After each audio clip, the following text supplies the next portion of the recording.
এই প্রেজেন্ট রিজিমকে তার কাজে যদি বাধা প্রদান করেন। সেফ হাসপাতাল, নরমাল ডেলিভারিতে আপনার আস্থার হাসপাতাল। তারা প্রকৃত স্বৈরাচারের প্রেতাত্মার দালাল হিসাবে চিহ্নিত করে তাদেরকে উচিতভাবে শায়েস্তা করা হবে।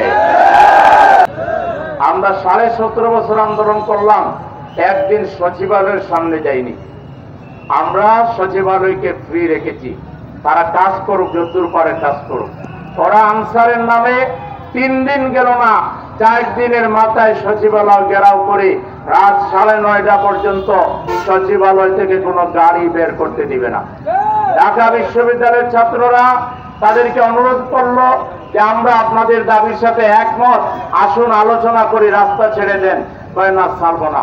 ঢাকা বিশ্ববিদ্যালয়ের ছাত্র হাসনাত আব্দুল্লাহ বা আব্দুল একজনের মাথায় গুলি করলো এবং তাকে সিরিয়াস পয়েন্টেড করলো, আহত করলো। এরপর ঢাকা বিশ্ববিদ্যালয়ের ছাত্ররা যখন বেরিয়ে আসলো এর প্রতিবাদে, তখন আবার ন্যাংটা হয়ে পালাইয়া চলে গেল। সুতরাং আনসারের নামে ছাত্রলীগ, যুবলীগ, আওয়ামী লীগ ওই দিন যেভাবে লেজ গুটিয়ে পালিয়েছে, আগামী দিনে বাংলাদেশে কেউ আন্দোলনের নামে অন্তত এই প্রেজেন্ট রিজিমকে তার কাজে যদি বাধা প্রদান করেন, যারাই করবেন তারা প্রকৃত স্বৈরাচারের প্রেতাত্মার দালাল হিসাবে চিহ্নিত করে তাদেরকে উচিতভাবে শায়েস্তা করা হবে।